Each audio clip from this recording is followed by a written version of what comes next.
Hello there. Today I'm going to try yet something different. I'm going to try to make a lens review. So what I got here is the Nikon 24-70 f4S lens. And what I'm filming on today is the Nikon Zf at 28mm f2.8. But about this lens, it was not the lens I was supposed to buy. I was going for the 24-120 lens, which is a legendary lens. And because I used to have the 16-80 for my Fuji, and I thought the focal length was just absolutely perfect for everything I do. However, that lens, the 16-80 on the Fujifilm, is not very good. It's kind of soft and has horrible corners.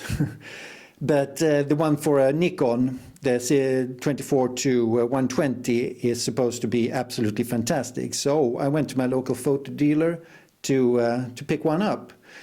But I felt I had to try it first on the Nikon Zf, because Nikon Zf, with its retro styling, it's kind of sensitive to how big the lens is that you put on. If you put on too big of a lens, it does get quite hard to hold it, and it kind of loses its usability. Now the 24-120 just barely fit. It still works. It does feel like a bit of a clunker once you put it on there. So it's like, it's good, but it didn't feel quite right. And then I saw this one hanging onto another camera, and I tried it on mine, and it just fit perfectly. I think the size is absolutely fantastic. The weight is great. And when I tried focusing and all that stuff, zooming in and out, it's really fast and snappy. And I thought this could be the thing, right? However, it costs just the same as the 24-120, so it's then it's not so much fun anymore. It's around 1,200 euros for this, but it turns out that they have a ton of these in used. So I asked the dealer there if they had any used ones, and sure enough, he had like a huge box, maybe 50 of these lenses. It's totally crazy, and they all range from around 200 euros to 350 euros, super cheap. And I think what has happened is that everybody has been going for the 24-120, and they couldn't wait to get rid of this one soon enough. It's pretty much like they just threw it away. And that's crazy to me, because it's an excellent lens, absolutely fantastic. No reason to give it away for free to the photo shops, but there it was, and I picked it up for 300, and absolutely mint condition. And even the ones for 200 looked fantastic. I couldn't see any wrong with them. And for the stuff that I do, a lot of hiking, being in crazy environments, it's just perfect to have a lens of this quality that costs so little that you don't have to be afraid to bang it up. So for me, it was a no-brainer, and I have since gone out a couple of times with this one. I had it in the Picos de Europa lately, and it really had to go through the ringer there with the terrible weather and all kinds of stuff. But first, I went out to the Lueneburg Heath and made a first impressions video that I thought we could check out.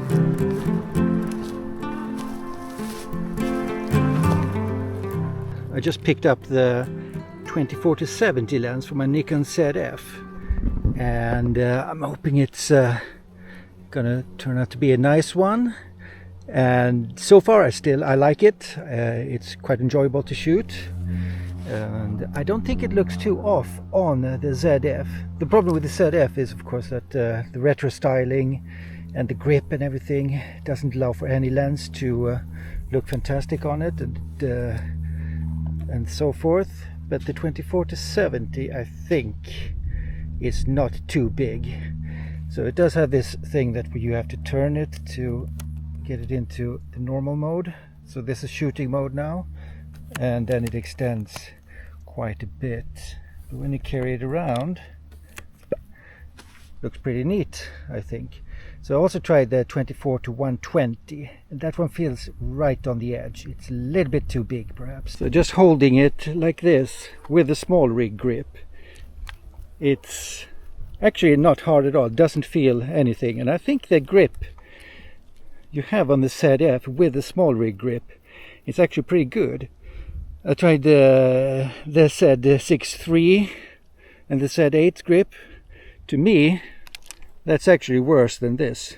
So I'm quite fond of the grip on the ZF. It's not as bad as people say it is. Well, of course, without the small rig grip, it's truly terrible. It really is. But yeah, look at that. Looks pretty good.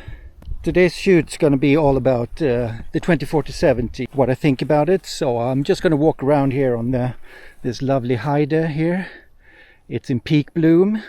Shoot and film whatever I can see. I just give my opinion how it feels.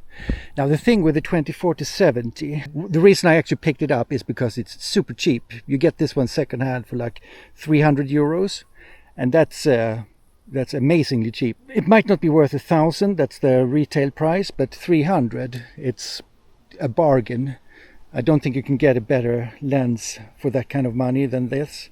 The reason it's that cheap is because everybody traded in their 2040-70 for the legendary 2040-120, which is an amazing lens. Okay, so here I am filming at f8 and at 24 millimeters. I'm going to see how it behaves. Let's see how the focusing is. At 24.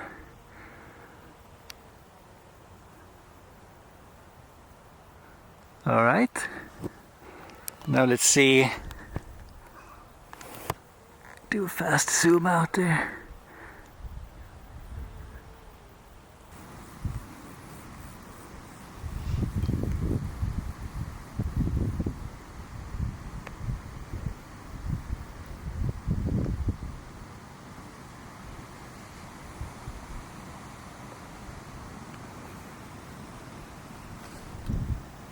The Lueneburg Heath, it's as good as it gets around here in Germany. It seems to be like, or around in Hamburg.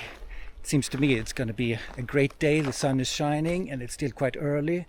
So got plenty of time to walk around and find compositions around here. The bloom, the heather bloom, has started early this year because it was kind of a hot summer. So it just exploded a couple of weeks early.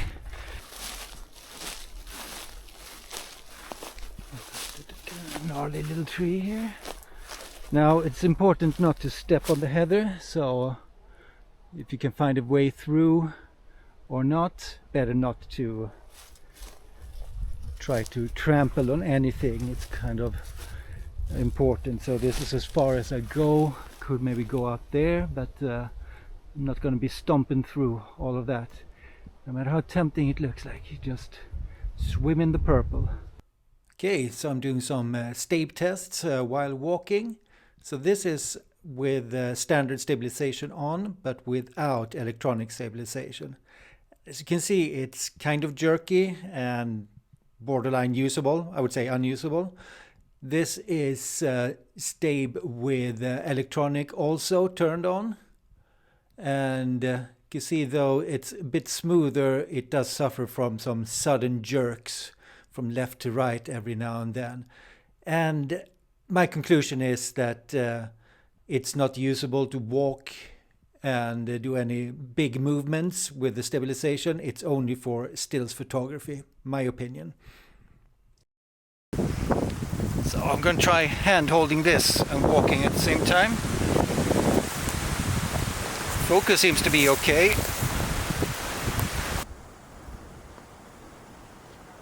And this is the DX mode, which is a crop mode.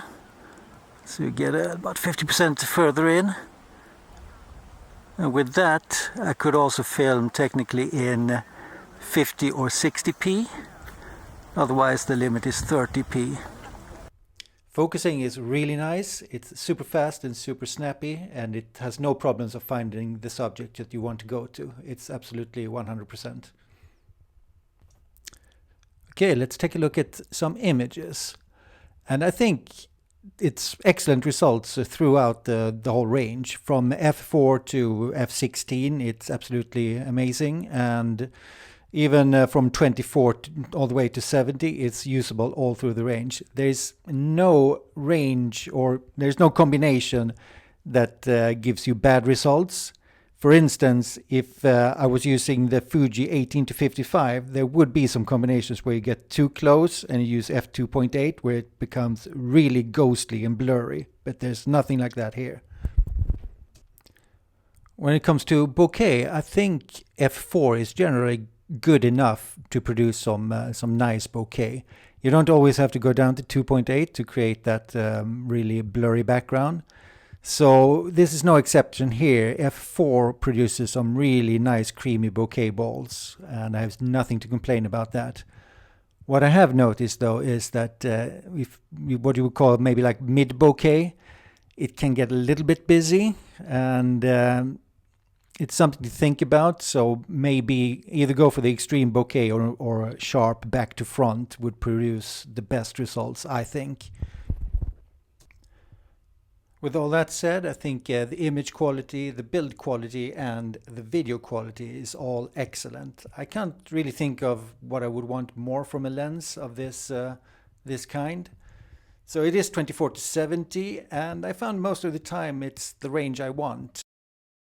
First impressions were absolutely amazing, no problems whatsoever. I think the build quality of this lens, it's really good, it feels really nice, and it's super snappy with both for filming and for focus, for still images and all that kind of stuff. So absolutely no complaints whatsoever. So I decided I should take this one to Picos de Europa. And everybody who has been to Picos de Europa knows it's kind of a treacherous mountain range. It's very steep. The inclines are crazy, and the weather that can roll in can be absolutely devastating as well. And that's what happened on the first day. So what happened is the lens lid came off. I had to pack it down into my bag, the camera. So the lens lid came off and scratched the front element. So that would have been devastating if it was a 1,200 euro lens, but now it's a 300, and I can actually live with it. It doesn't feel good, but it doesn't affect image quality, but I guess it affects the resale value, so that's a bit of a bummer. But otherwise, it was kind of fine. And the following days, it was a lot of rain, but it held up really good. I had no problems. It didn't take in any water, and I could shoot it in absolutely downpour, which yet again, it's like something I might have hesitated if it was a more expensive lens, but for 300, you can take it out in the middle of the rain without worrying too much. So that's what I did, and also into the cold, and it held up very good. Now another thing when you're doing hiking, it's the weight and everything, of course, but also if you're like me, you like to have your peak design clip. So if you get one, if you have a camera system that's too heavy, it kind of skews the side. It works okay if you're out on a day trip or something, but if you keep going for a couple of days, it kind of feels weird after time. You have to balance with a water bottle and stuff like that. But I didn't feel this setup at all. I thought it was great. Didn't affect anything, the balance or anything like that. So even that was pretty good. If you're in the market for a cheap lens that still delivers absolutely everything that you can want for a professional lens, this would be the one. This is the time to buy these. Can't believe how cheap they are. 300 for a professional quality lens. It's unheard of, I think. Now, if you're worried about the f4, I think it's enough to get all the nice depth of field that you want. But if you're thinking you want something a little bit more dramatic, my tip is to bring something like this. This is what I call an art lens. This is the old Pentax 50mm 1.7, and it's one of my absolute favorite lenses. It's for the Pentax M mount, and just produces gorgeous colors and renderings. So my tip is to pack one of these into your bag and take it out if you feel that you want to do something a little bit more extra special. And it's super fun to walk around with one of these lenses as well, to change it up and not go for the absolute clinical perfection that you get from these lenses. So other lenses that I like to take in that scenario is like the Helios 44, of course. It's like an absolute classic in that scenario. Or maybe, why not the Bronica, the 80mm. This one renders things absolutely stunningly. And I got plenty. I got so many of old lenses, and it's fun to take one every now and then if you want to shake up your photography style for the moment. It loosens you up and makes you get into the groove a little bit. But yeah, but that's it. Go and get one of those, I think. It's a good idea. And if you want to see my Picos hike, I have it up there. And it was one hell of a place to go to, and I do recommend going to Picos de Europa. It's a fantastic spot in Spain. So please like and subscribe, and I'll hope to come back with more tips very soon.